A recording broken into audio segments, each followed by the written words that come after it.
Hi everyone, welcome back to another video on my channel.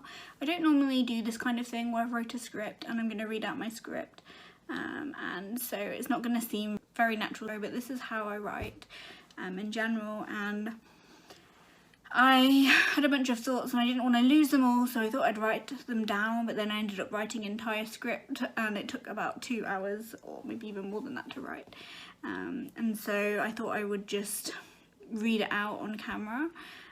It's kind of my story from INFP to INTP. So my name is Sarah Dawn. I used to think that I was an INFP. I always tested INFP, and then one day I discovered that I might be an INTP, and it took me down this huge journey, I guess, into finding out that I am in fact an INTP, and some of the things that have happened along the way, and I want to share them. So, you know, some of you might have seen my previous videos where I kind of explained why I think that I'm an INTP and I am not an INFP, and I think there's a lot of reasons there why people might still think that I'm an INFP when I'm an INTP, and I certainly have commenters sometimes writing things like, you're definitely an INFP, you're not an INTP, and I'm going to go into why they are wrong, basically, and so I'm just going to read out from my little notebook here. From INFP to INTP. So I came up with the title to this video I wanted to film, and then I decided to take a shower and get ready and film it. It's almost 4 PM at this point. It's my third day without caffeine and the right side of my head was throbbing a little less. I thought that maybe a shower would help. I was expecting the headache to completely dissolve after giving in for a serving of caffeine, but it still remained as a reminder of me giving in. However, my energy levels improved, my focus sharpened, and the brain fog vanished. I'd been laying on the sofa all day watching the Gilmore Girls to pass the time. Maybe I'll cut back slowly or won't fully give it up. The anxiety and acid reflux are why I was trying to give it up. Perhaps it was also causing the occasional sleepless night.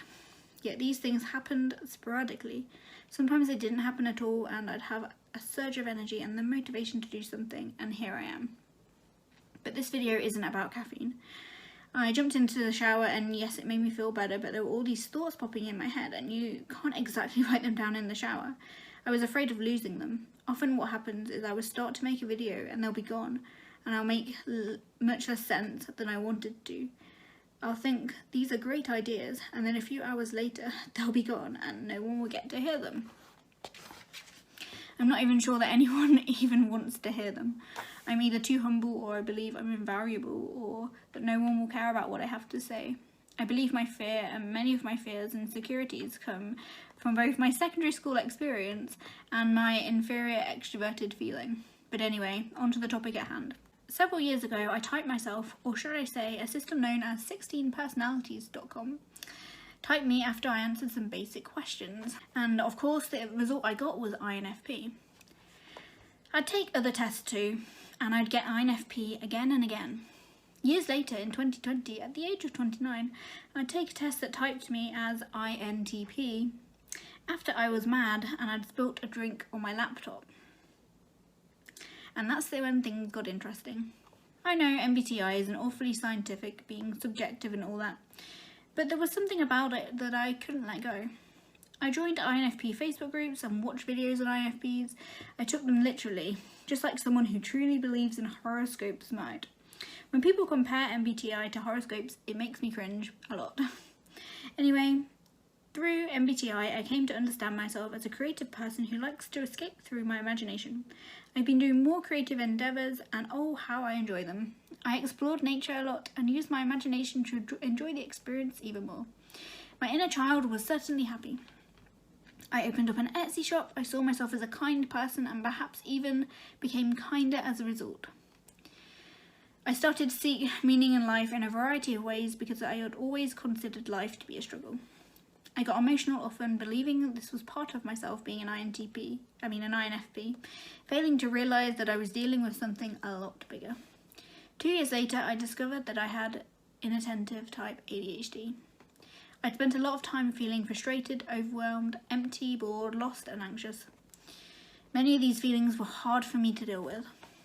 Of course, being emotional doesn't automatically mean you're a feeling type. Everyone feels emotions. Emotional dysregulation was something many people with ADHD deal with, as is many of the feelings I was dealing with. When I started medication, my emotional issues improved greatly, which was amazing. I never really understood the cognitive functions. I could, however, understand how I used extraverted intuition, which both INFPs and INTPs have in as a second function. It was what made my life fun and interesting, but when I took away the possibilities, the excitement would go with it. My self-esteem lessened. The meaning I thought made me more fulfilled would just disappear when I know deep down that I'd created it all in my mind and that reality was harsh. There was no real meaning to life, at least on my perspective. I was constantly fighting between what was real and what was imaginary. Could I not just face the truth? Was it too depressing? Why did I need a form of escapism to be happy or to make life meaningful? When exploring nature, creating things and believing in a fantasy world was taken away from me, I just felt darkness. I can't connect with people like many seem to be able to. I'm more of an observer than a participant. It's rare for me to find someone that I want to spend time with, other than the times I'm forced to or feel obligated to. On the odd occasion I do, our relationship becomes more than casual connection, as I think about it more than I spend time with the person wondering if they feel the connection or if I'm just another person to them.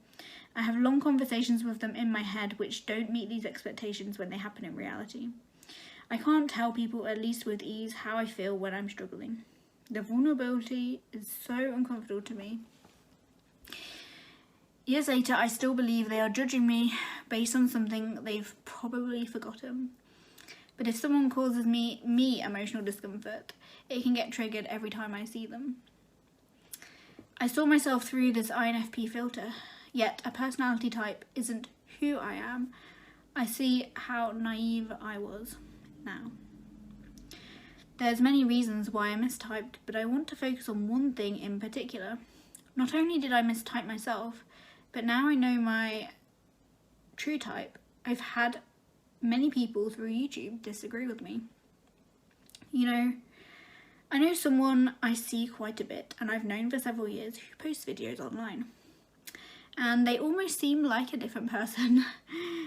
You can put a version of yourself, real or fake, online and the person watching often will just believe it's the real you.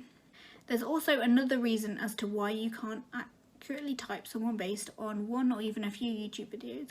The way I interact with other people is different to the way I act sat by myself talking to a camera.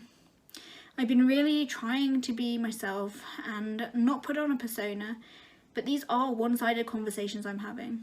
In a room full of people, I seem different. I'm normally not talking. If my social anxiety isn't too bad, if my self-esteem isn't too low, if I actually have social energy, and I'm fairly comfortable, I seem different as well. If I'm talking one-on-one with someone I really get along with, I also can seem different. So, stereotypes. My partner, an ENTJ, doesn't match many of the stereotypes perceived online. But he is not and cannot be any other type, I am sure of this.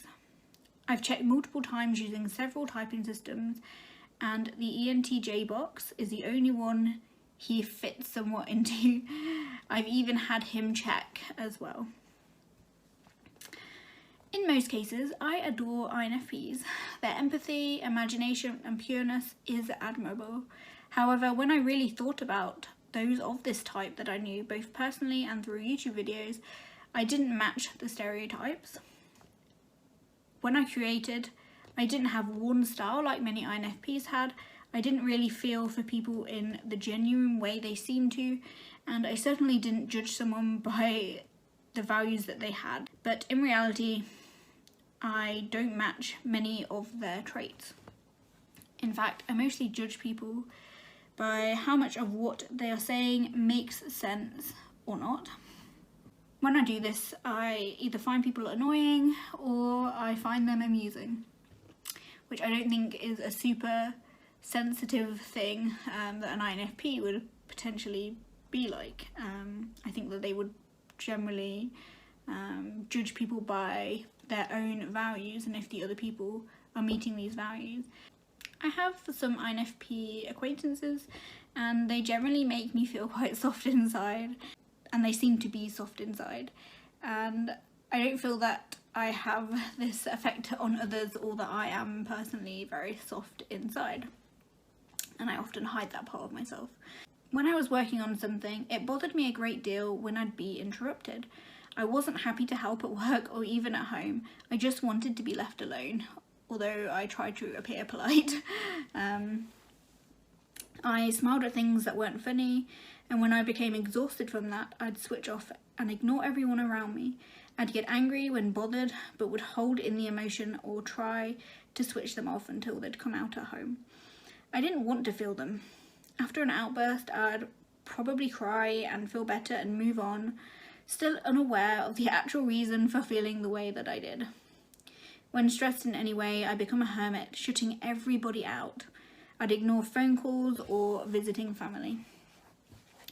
I struggled to feel myself around people because I'd size them up and act accordingly to how I think they'd want me to be, avoiding conflicting opinions and not standing up for what I believe in. These things right here are a product of inferior extroverted feeling, which is something that INTPs possess, but INFPs do not possess. Remember when I said about losing really good thoughts? Well, some of them are now gone. Great. Also now my partner needs me to check something on my online insurance account whilst I'm in the middle of writing, and I am annoyed. Just another example of how inferior FE plays out in my life. And of course, I forgot my password. More inconveniences. I hate doing things out of obligation. I just get so annoyed that I will just stop doing it or just resent the person who wants me to do something for them. It's different when I get something out of it too, like a close relationship, but it's a surefire way for me to resent a family member, even though often it was my own fault. I need a t-shirt that says "Do Not Disturb," or a way of shutting people out completely. I don't even need to be in a bad mood to suddenly feel so annoyed when disturbed. My go-to emotion when annoyed or hurt isn't sadness or crying, it's anger. Most of the time I keep it hidden inside unless I'm alone. Heavy metal usually helps, as does being left alone. It's like my TI, my introverted thinking, is just focused on figuring stuff out, and my extroverted intuition is like, yeah, possibilities. But when you take away the possibilities and face the truth of our existence, or at least the truth I've been running from, it's just darkness. Suffering and living until we suffer more and die and there's just nothing.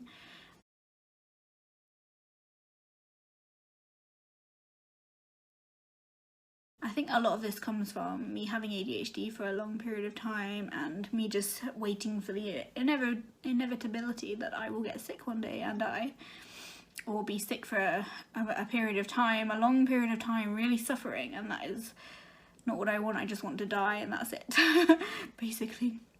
Then I realise, without any of the prior suffering, then I realised that there is only meaning and purpose if I add it into my life, and if I do spend time with people, engage my extroverted intuition more, whether that's in conversation or just when I'm alone. I can't deny that I do need people in my life, but I don't need a lot. I tolerate most people and I like only a few, well, at least a few enough to spend or to want to spend time with them, and maybe that's the way it should be. I need to spend time alone to process my ideas and thoughts, but I want what I do to not be meaningless. I want to help people and be valued because of it, and that's one of the reasons I made videos on ADHD. So anyway, I think I went on a bit of a tangent there. INTP fits.